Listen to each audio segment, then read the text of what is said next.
hoş geldiniz.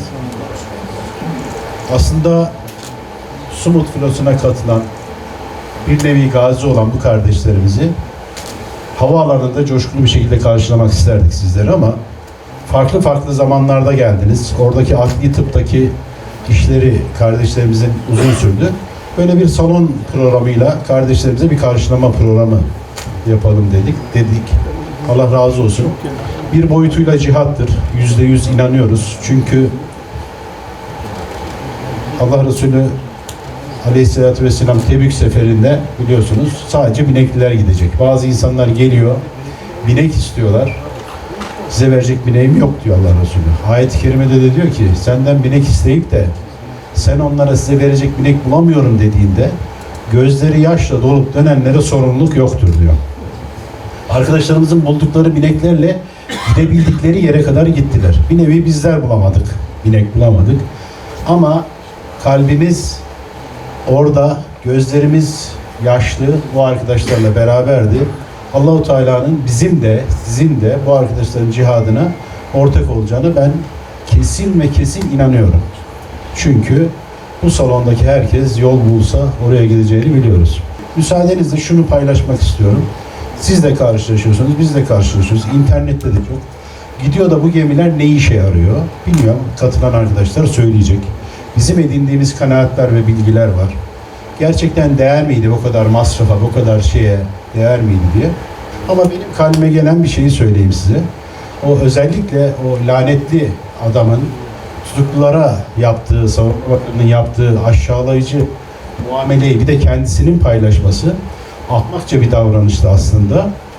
Aşağılayıcı bir davranış yapıyor kendince. Ama mesela İspanya Devlet Başkanı, İspanya Başbakanı bir tweet attı. Dedi ki bu adamın zaten ülkemize girişini yasaklamıştık. Bundan sonra da Avrupa Birliği'ne müracaat edeceğim. Avrupa'ya kesinlikle müeyyide uygulaması için uğraşacağız dedi. 60'a yakın batılı ülke bu adamın bu davranışını kınadı. Yani siz normalde, şimdi gemileri ortalama 100.000 dolara almıştık. 50 küsür gemi çıktı, 5 milyon dolar diyelim. Şimdi normalde şöyle düşünelim. 5 milyon dolar verseydik, daha bu 7 Ekim'den bu yana sarsılmaz destekçisi olan Meloni bile, İtalya Başbakanı bile ciddi manada özür bekleyici, kınayıcı bir mesaj attı. Bu tweetleri attırabilir miydik? Bu kınamaları yaptırabilir miydik yani aslında? Ne işe yarıyor dediğimizde bilemiyoruz. Nasıl işlere yarayacağını, Allah'ın bunu nasıl büyüteceğini bilemiyoruz. Mavi Marmara'yı başlattığımızda düşünüyorsunuz. Mavi Marmara'nın getirdiği hayırları düşündüğünüzde çok daha büyük hayırlara bu gemiler vesile olacaktır. Sivil toplum kuruluşlarımızın değerli yöneticileri, mensup, Filistin davasının destekçileri, değerli Ankaralı kardeşlerim, değerli basın mensupları. Bugün burada çok önemli, anlamlı bir program için bir araya geldik. Sabrın, cesaretin, dirayetin ve bizim inancımıza göre elbette zaferin sembolü olan Sumut'un Ankara'dan katılımcısı olan değerli kardeşlerimizi, yiğitlerimizi karşılamak üzere bir araya geldik. Programımıza hoş geldiniz değerli yiğit kardeşlerim. Yuvanıza, yurdunuza, Ankara'mıza hoş geldiniz. Tekbir! Allahu Ekber! Tekbir! Allahu Ekber! Tekbir! Allahu Ekber! Şimdi Sumut filosunun anlamı nedir? Sumut filosu neden bu kadar gündem oldu? İsrail'i yüzlerce mil ötede filoya müdahale etmeye sevk eden, bu kadar endişelendiren Sumut filosunun manası nedir? Ruhu nedir? Felsefesi nedir? Etkisi nedir? Bunları uzun konuşmak lazım. Fakat bunları henüz yorgunluklarını bile üzerinden atmamış olan kardeşlerimizden dinlemek, yola çıkış hikayelerini, duygularını, düşüncelerini, yaşadıklarını onlardan dinlemek daha anlamlı olacak. Ben şimdi müsaadenizle ben sözü fazla uzatmadan kardeşlerimizi buraya davet edeceğim ve onlardan yaşadıklarını ve bize mesajlarını dinleyeceğiz. Şimdi kardeşlerimiz Zeynel Abidin Özkan, Miraç Üstün, Hüseyin Talha Yaman, Tunç Yılmaz, İhsan Yıldız ve Metehan Sarı'yı duygularımızın ifadesi güçlü bir alkışla buraya davet ediyoruz.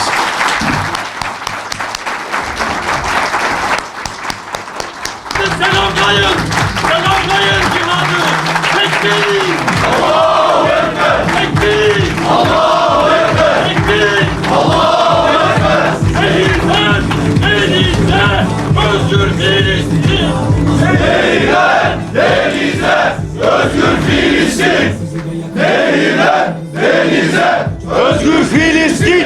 Sumut ümmetin onurudur! Sumut ümmetin onurudur!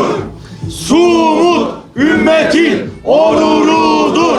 Ankara'dan Gazze'ye direnişe bir selam! Ankara'dan Gazze'ye direnişe bir selam! Ben söze öncelikle Gazze kıyılarında ellerinde bayraklarla umut dolu bekleyişle bizleri bekleyip kucaklaşmak nasip olmayan kardeşlerime yanlarına varamadığımız için özür dileyerek başlamak istiyorum. Selamın en büyüğü, en yücesi elbette ki Efendimiz Aleyhisselatü Vesselam'dan sonra söz konusu olan mücahit, murabıt ve sebat sahibi olan Gazze'deki kardeşlerimizedir. İkincil olarak evimizden yani Marmaris'ten çıktıktan sonra hava muhalefeti nedeniyle Antalya'ya geri dönmek durumunda kaldık ve Antalya'dan hareketten sonra yaklaşık 100 deniz mili mesafede yani ortalama 180 kilometrelik bir mesafede işgalci İsrail savaş gemileri tarafından operasyona başlandı. Şayet bu eğer gece vaktinde daha önceki müdahaleler gibi gece vaktinde olsaydı kuvvetle muhtemel yine işgalci İsrail bir korsanlık faaliyeti gerçekleştirdi diyerekten dünyanın gündemi bu şekilde evrilecekti. Fakat İsrail her zaman yaptığı gibi yine bir hata yaptı ve gündüz gözüyle Akdeniz'in ortasında evimize 180 kilometre kadar mesafede yaklaşık 40 saatlik bir operasyon düzenledi ve dünyanın gözleri önünde heybelerinde yalnızca vicdan ve insani yardım taşıyan, sivil misyon olan, herhangi bir zarar verme ihtimali bulunmayan insanlara karşı şiddet ve güç uyguladı. Bu vesileyle yapmış olduğu bu muamelenin neticesinde dünya halkları ayağa kalktılar. Bizler sahada çalıştığımız esnada, teknede yolculuk yaptığımızda, Müslüman olsun, Müslüman olmayanlar olsun, dünyanın 45 farklı ülkesinden yaklaşık 500 katılımcıya işgalci İsrail'in yapmış olduğu bu müdahalenin neticesinde o kardeşlerimizin dillerinden biz şunları duyduk.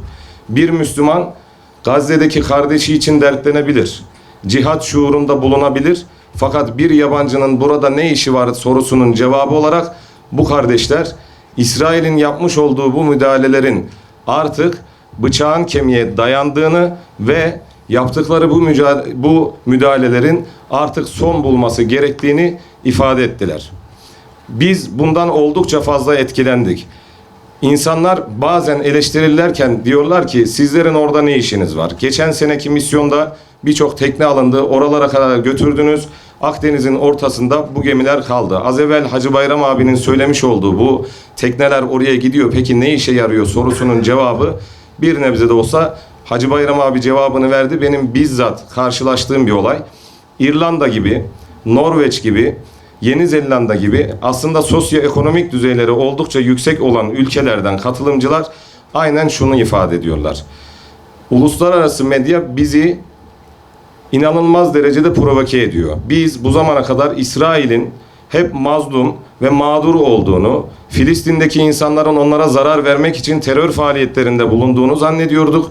Sosyal medya aracılığıyla bizler bunun aslında böyle olmadığını, tam tersine mazlum ve mağdur olanın Filistinliler olduğunu gördük ve ondan dolayı evlerimizde rahatça yatamadığımız için kilometrelerce yol kat edip buralara kadar geldik ve biz bu ablukayı kıracağız diye Müslüman olmayan insanlar bunu ifade ederken Müslüman olan bizlerin ne yapmamız gerektiğinin takdirini hepimize bırakıyorum, hepimizin vicdanına bırakıyorum. Bunun yanında yaşadığım bir iki hususi hadiseyi aktarıp ondan sonra sözü diğer abilerimize bırakacağım. Marmaris'te, ismini vermesem daha uygun olur, Şehit Enes El Şerif gazeteci, yine şehit gazeteci Cafer kardeşimizin bizatihi birebir arkadaşı olan bir gazeteci kardeş 7 Ekim olayları sonrasında Gazze'den çıkma fırsatını elde edip cihadına medya üzerinden Türkiye'den devam ettiğini ifade etti.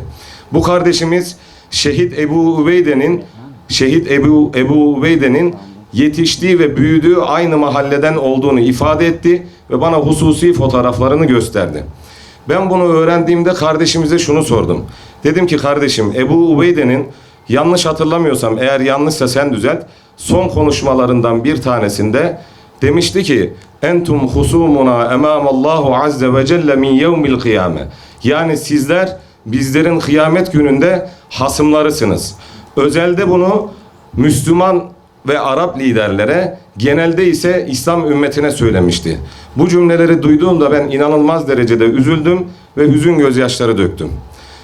Biz, burada bulunan bütün insanlar, arkada bizler için para toplayan, bu misyon için para toplayan, gönülleri burada atan, dualar eden bütün insanlar, sizlerin hasmı değilsiniz dediğimde bu Gazze'li kardeşimiz ağladı ve bana sarıldı. Dedi ki kardeşim, ben buraya geldiğimde gördüm ki sizlerin buradaki bu mücadelesinden dolayı ben şahidim ki siz bizim hasmımız değil dostumuzsunuz.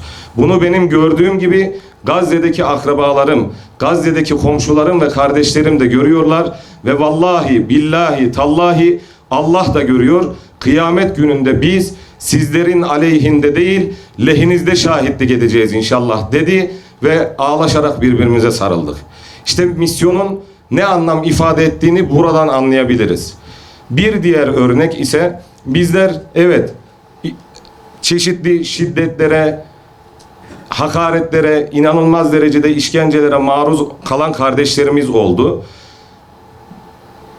Türkiye'nin veya dünyanın herhangi bir yerinden Gazze'ye doğru karadan ya da denizden herhangi bir hareketlilik olduğunda bizler öğreniyoruz ki işgalci İsrail dünyayı manipüle etmek için normal zaman diliminde 50 ila 100 konteyner içeriye alıyorsa bu zaman diliminde bir hafta 10 gün içerisinde bunu 2 katına 3 katına çıkarıyor.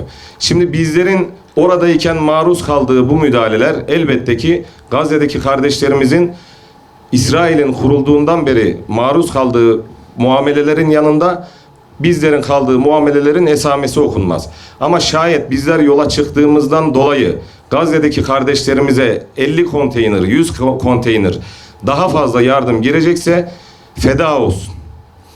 Son olarak bu müdahaleler neticesinde askerlerden polislere, polislerden gardiyanlara sürekli bir elden ele sürekli bir farklı müdahalelere maruz kaldık.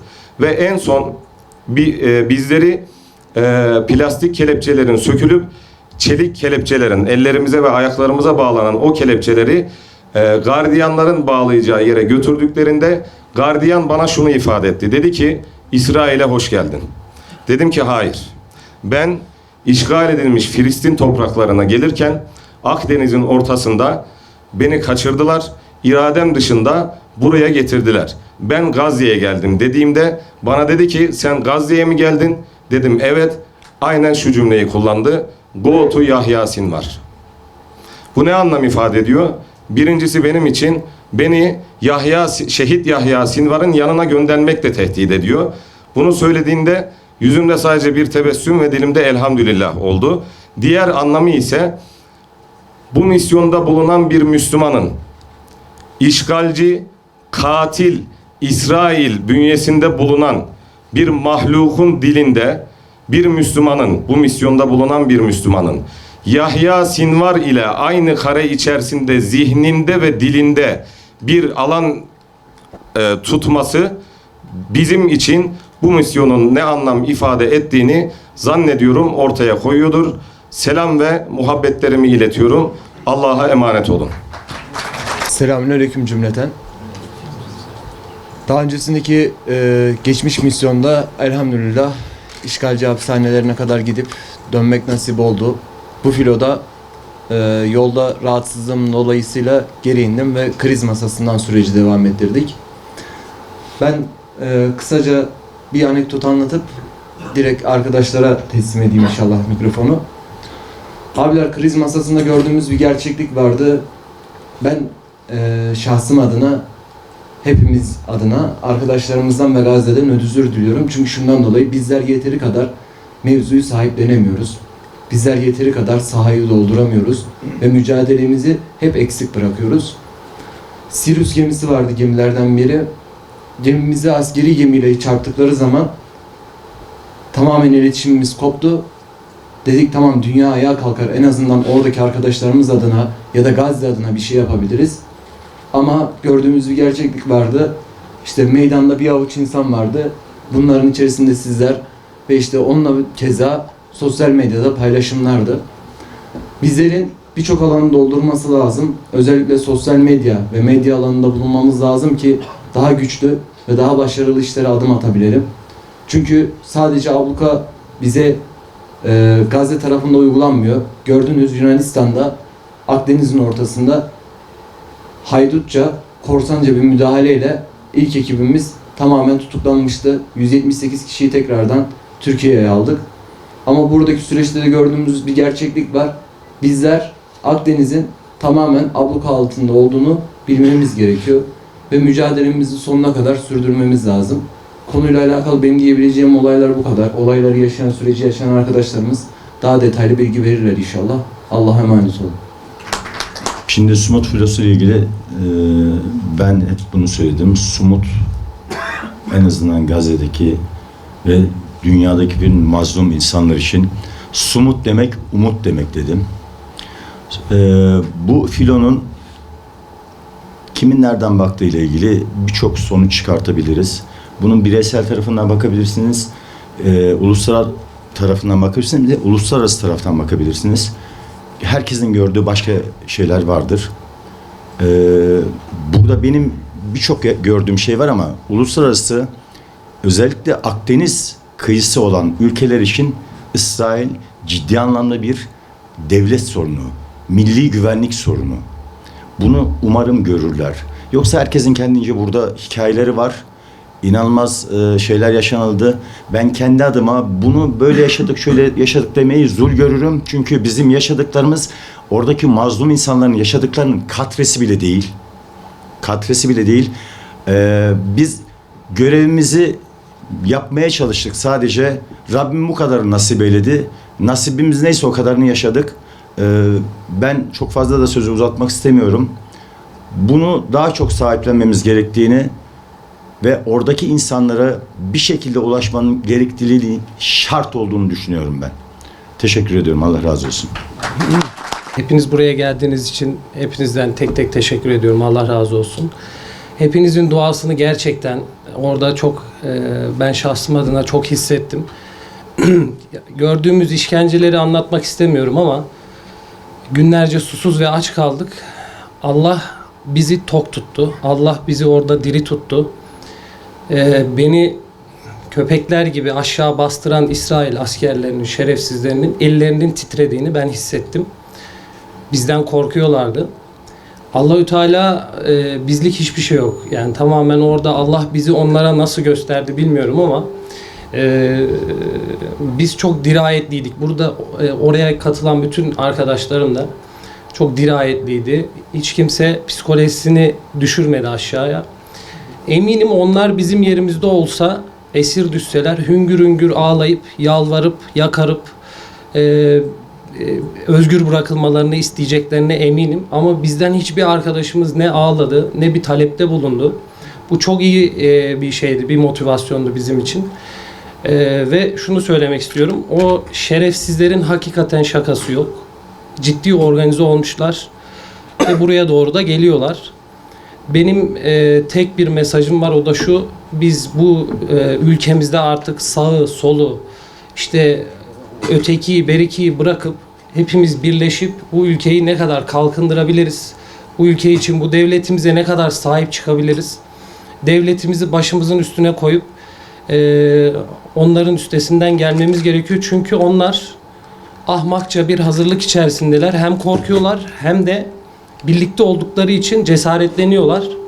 Onların da her zaman yaptığı şey şu: insanları ayrıştırıp aralarında soğukluk sokup ondan sonra da o ülkeyi işgal etmeye geliyorlar. Bizim buna izin vermememiz gerekiyor. Bundan sonraki gündemimizin bacılarımızın, annelerimizin, eşlerimizin, çocuklarımızın bundan sonraki gündemde artık böyle tatiller, refah, huzur içerisinde değil de savaşa hazırlanır gibi bu psikolojiyle hepimizin kalplerini, imanını çek edip bu günlere hazırlanmamız gerektiğini düşünüyorum. Allah'a emanet olun diyorum. Selamünaleyküm sevgili abilerim, ablalarım, kardeşlerim. Hepinize teşekkür ediyoruz. Allah razı olsun. Evlerinizden kalktınız, geldiniz buraya, bizi karşıladınız. Anlatacak çok şey var belki ama evet, zulümler gördük, tacizler gördük, darp edildik, elektrik verdiler. Zor zamanlardan geçtik.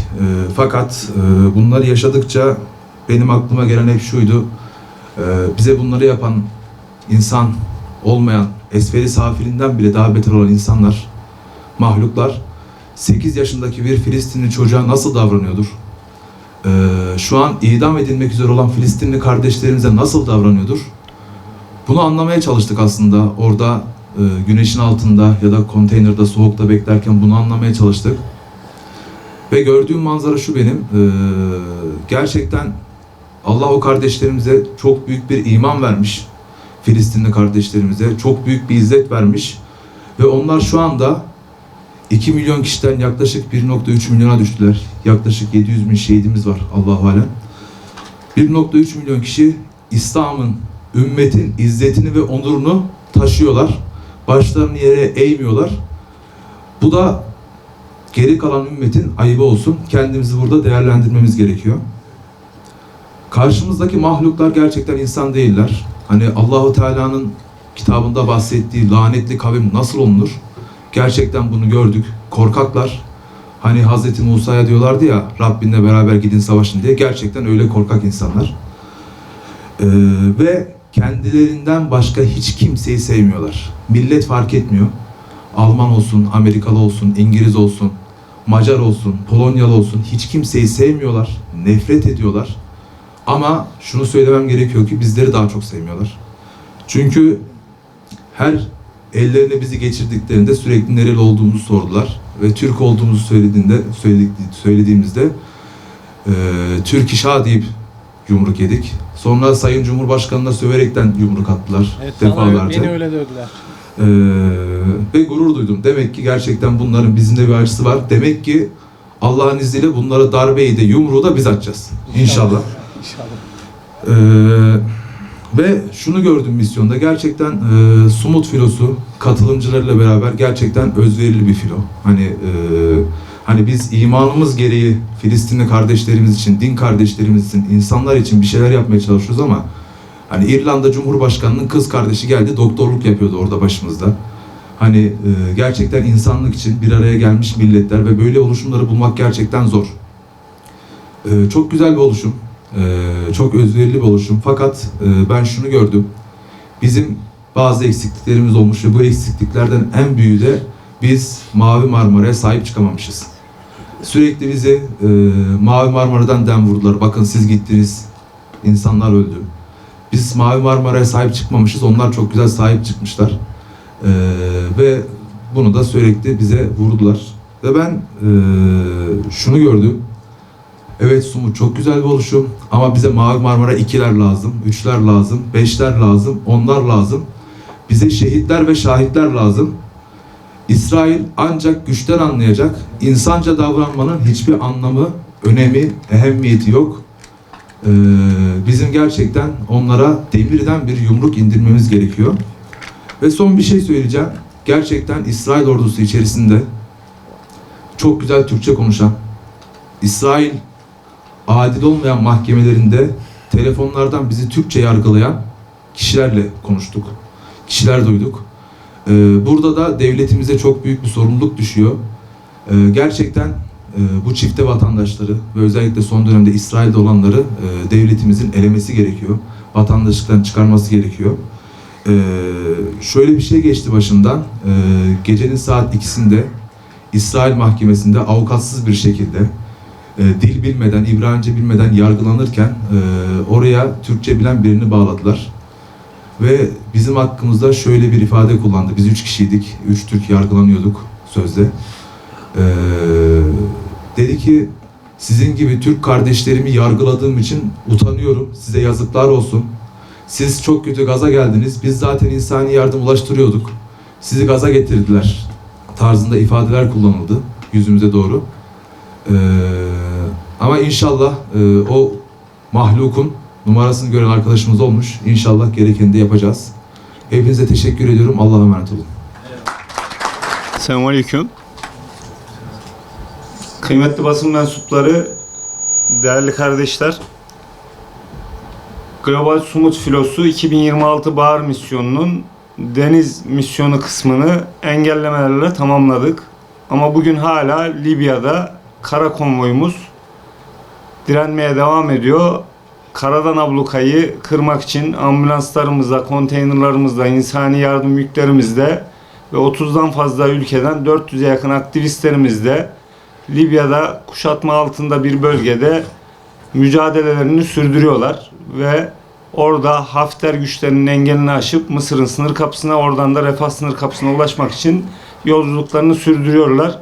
Buradan misyonumuzun kara konvoyu kısmını sürdüren tüm vicdan sahibi kardeşlerimizi selamlıyorum.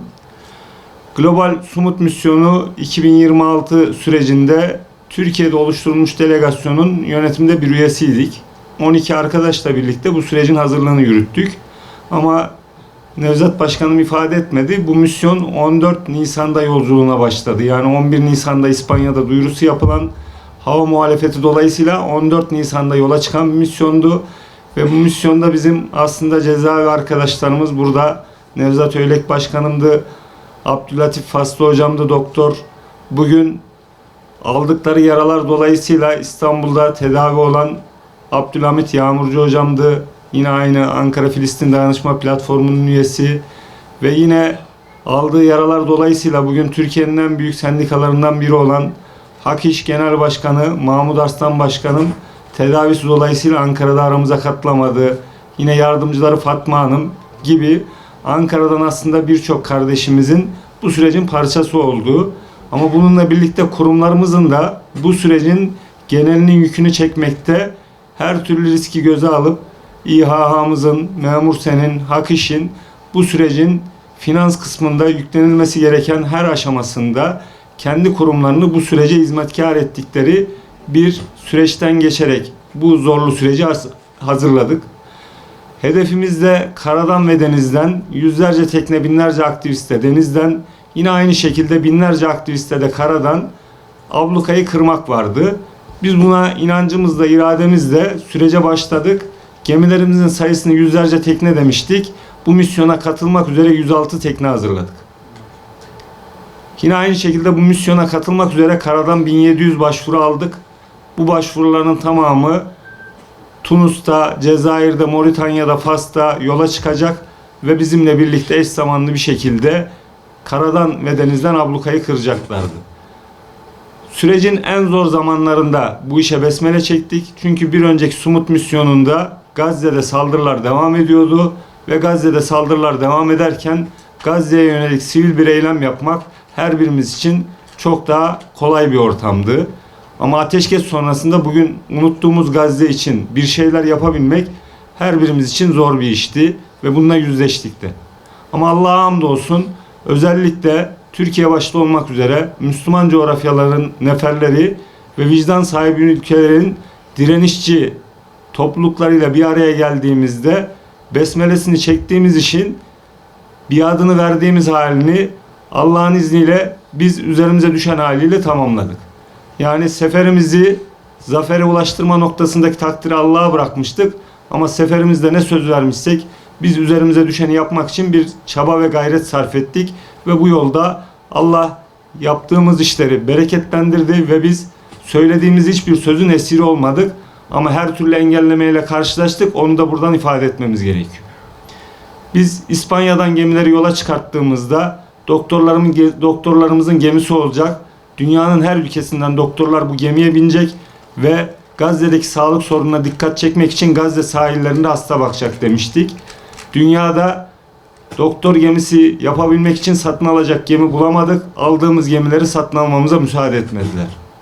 Yine aynı şekilde sendikalarımızla birlikte eğitimciler için gemi oluşturmak istedik. Dünyanın her ülkesinden eğitimciler, akademisyenler bu gemilere binecekti. Bu gemileri bulduğumuzda bu gemilere bize satmaya kimse yanaşmadı. Eko inşacılar için konteynerlar yükleyeceğimiz gemiler, orada inşasına, Gazze'nin yeniden imarına dikkat çekeceğimiz gemiler aynı şekilde engellendi. Ama bununla birlikte Sumut iradesinden vazgeçmedi. 50'ye yakın teknesiyle İspanya'dan yola çıktığında dünyanın gündemi yine Sumut'a yöneldi, Gazze'ye yöneldi ve Filistin'e yöneldi. İtalya'ya geldiğimizde bu gemilerimizin sayısı Fransa'dan çıkan gemiler, İspanya'dan çıkan gemiler ve İtalya'dan çıkan gemilerle 70'ten fazla tekneye ulaşmıştı ve burada İsrail'in müdahaleleri başladı. Fransa'dan çıkan gemilerimiz geri döndü ve İspanya'dan çıkan gemilerimiz 60'a yakın bir sayı, İtalya'dan çıkan gemilerimiz 60'a yakın bir sayıyla devam etti. Ve dünya tarihinde ilk defa İsrail bizim bu filomuzun büyüdüğünde, olası müdahalenin zor olduğunu gördüğünde Avrupa'nın sularını işgal etti. Girit'e gelmeden gemilerimiz Gazze'ye 660 mil mesafede, Nevzat Başkanımın da içinde bulunduğu, Abdüllatif Başkanımın içinde bulunduğu gemilerimiz İsrail askerlerinin saldırısına uğradı. Yunanistan sahilinin arama kurtarma sınırları içinde. Bizim Girit'e mesafemiz, takip ediyorduk. O dönem kriz masasındaydık. 57 mildi. Yunanistan'ın arama kurtarma mesafesi 60 mildi. Yani Yunanistan'ın müdahale etmesi gereken yerde arama kurtarma çağrısı yaptığında arkadaşlarımız Yunanistan çağrılara gözünü kapattı. İsrail geldi, 22 teknemizdeki aktivistlerden 181'ini denizde oluşturmuş olduğu gemi hapishanelerine hapsetti ve filonun gücünü kırmak istedi. Bu 181 kişinin bir kısmını Yunanistan'a bıraktı, bir kısmını sorgulanmak ve mahkeme edilmek üzere ülkesine kaçırdı. Dünya bunu izledi. Sonrasında filonun korkup geri dönmesi gerekiyordu. Gücünü toparladı ve ilmek ilmek baştan beri işlediğimiz ve her birinizin huzurunda aylardır limanda hazırlığını yapan bu kardeşlerimize hasreten teşekkür ettiğimiz Marmaris'teki gemilerimizin yanına geldiler. Ve orada filomuzu yeniden 60'lı rakamlara yakın teknelere ulaştırdık ve yeniden besmele çekip yolumuza devam ettik. Sonrasında şunu gördük. Biz Türk karasularına çıktığımızda Akdeniz sularının da İsrail'in işgali altında olduğunu görmüş olduk. 50'ye yakın ülkenin 400'den fazla katılımcısını 270 mil mesafede ve gündüz, yani sabahında başlayan ve 24 saatinin canlı yayınlandığı bir ortamda 48 saat boyunca o gemilerde kaldığımız hapishaneleri aldılar ve her bir gemimize teker teker müdahale ettiler. Burada birçok kurumumuz insan hakları alanında çalışıyor ve insan hakları alanında tarihte Gazze'lilerin neler yaşadığını çok net bir şekilde fotoğraflayıp ortaya koyabilecek, sadece insani yardım yüküyle gitmiş bu topluluğa, bürokratından siyasetçisine, yazarından sinema sanatçısına, sosyal medya fenomeninden sivil toplum kuruluşu temsilcisine, doktorundan avukatına, böyle karma bir topluluğa gelip askeri bir operasyonla aşağılık birer insan gibi müdahale ettiler. Hiçbirini ayırt etmediler. Amerikalı'nın pasaportunun da bir kıymeti yoktu. Hiç kusura bakmayalım, Türkiye'nin pasaportunun da bir kıymeti yoktu. Tüm ülkeleri eşdeğer bir şekilde malum kötülük İsrail'in insanları geldi ve aşağıladı, gözaltına aldı, gemilerine el koydu, gemilerde darp etti, elektroşok cihazları verdi. Döndüğümüzde 60'a yakın yaralımız vardı. Kolu kırılmış, kaburgası kırılmış, plastik mermiyle yaralanmış, aynı şekilde darp edilmiş, şiddet görmüş 60 yaralıyla geri döndük. Bu müdahale 48 saat boyunca sürdü. Bizler sivil insanlar olarak yapabileceğimiz şeyin en son noktasını zorluyoruz. Çünkü şu anda Gazze'de devam eden bu katliamı ve İsrail'in mutlak kötülüğünü durduracak bir sistem dünya genelinde üretilemedi maalesef. Biz buna sessiz kaldığımız sürece 20 yıldır devam eden abluka büyüyerek devam edecek ve bizler dünyada köle insanlar olarak yaşamaya devam edeceğiz. Ya bunu kabul edeceğiz ya buna karşı direnmeye devam edeceğiz. Biz bu filoların birincisi, ikincisi, üçüncüsünü çıkartmadık. 20. filoyla yoldaydık. Global Sumut filosu bugüne kadar deniz misyonuyla Gazze ablukasını kırmak için yola çıkmış 20. filo ve 7 Ekim sonrasında ancak bu kadar gündem olabildi. Ya Mavi Marmara'daki gibi şehit vermemiz gerekiyordu ya da Gazze'de yüz binlerce kişinin ölmesi gerekiyordu. Dünyanın insanlarını özgürleştirecek bu filolar aslında Gazze ablukasını kırmak için yola çıkıyor ama şu an dünyanın özgürleşmesi için bir mücadele veriyor. Bunu fark etmemiz gerekiyor. Doğru, ablukayı kıramıyoruz, engellenip geri dönüyoruz. Doğru, kara konvoyumuz şu an bir haftadır Libya'da bir bölgede hapsedilmiş durumda ve adım atamıyorlar. Ve belki de bugün yarın misyonu sonlandırıp geri dönmek zorunda kalacaklar. Ama dünyanın kimin işgali altında olduğunu ve Siyonizmin ne demek olduğunu dünyaya öğreteceğimiz ve buna karşı anti-Siyonist, anti-emperyalist bir neslin nasıl yetişeceğini de göstereceğimiz bir zemini hep birlikte hazırlamamız gerekiyor. Yoksa dünya bu şekilde yaşanabilir bir dünya olmaktan çok uzak hale dönecek ve çok daha kötü günler bizleri bekleyecek. Bizlere bir ayını tamamlamamış binlerce çocuğun şehit edilişini izlettiler. Bizlere 16.000 çocuğun öldürülüşünü izlettiler. Ve bunların hepsini canlı yayında yaptılar. Ve dünya bunları unutabilecek bir zemine döndü. Bugün Gazze gündemini oluşturabilmek için her bir kurumumuz, burada birçoğumuz sivil toplum kuruluşu temsilcisi canhıraş çalışıyor ki Gazze'ye insani yardım gönderebilelim. 10 Ekim'de ateşkes ilan edildi. 2400 sefer ihlal edildi. Tekrardan filo çıkaracağız dediğimizde bizim arkadaşlarımız bile filo çıkarma iradesinin gerekliliğini kendi içinde sorgulamaya başladılar. Ama bugün bakıyoruz ki biz 100 gemiyle değil 500 gemiyle gitsek yeridir. 1000 gemiyle gitsek yeridir. 3000 gemiyle gitsek yeridir. Çünkü İsrail'i alt etmenin tek yolu sivil insanların ayağa kalkması ve sadece Türkiye'de değil dünya genelinde ayağa kalkması ve İsrail'in sadece Gazze ablukasını değil dünya genelinden ortadan kaldırılacak yöntemi, usulü üretecek çözümü bizlerin bulması gerekiyor. Biz teşekkür edilecek çok şeyle döndük. 50 ülkenin insanı vardı. Yine her zaman olduğu gibi biz Türkiye'nin uçaklarını orada gördüğümüzde rahatladık. Sadece biz rahatlamadık.